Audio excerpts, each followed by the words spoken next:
let's go walk and chat.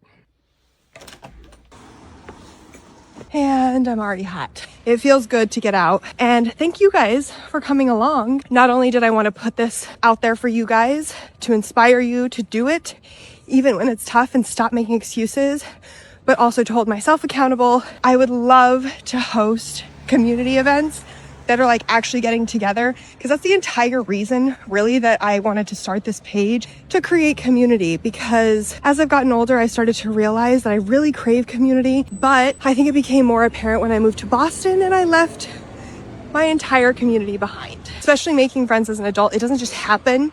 You have to like actively do it. It's literally like dating, you know? You have to like actually put in the effort.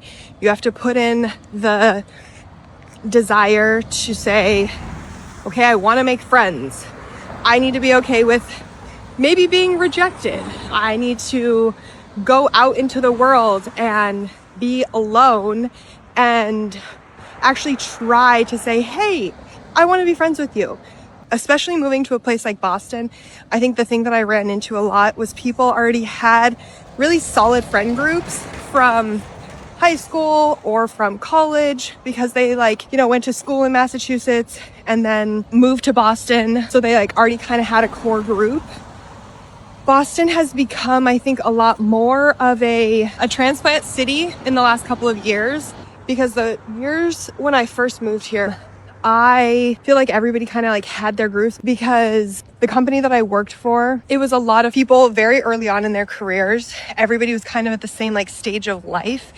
And it was a company that was really big on like referrals. I think that that definitely contributed to being in environments where people already had like, you know, strong connections. And it was a lot of people, again, who like lived in Boston or like were from the Massachusetts area.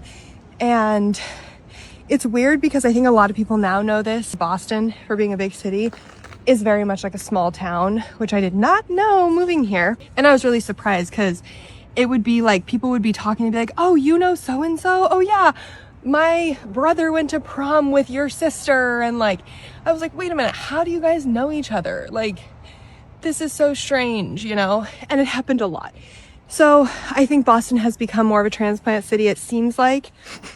And not that I don't want to be friends with actual Bostonians, but it's just, I think, hard to break into an already established friend group.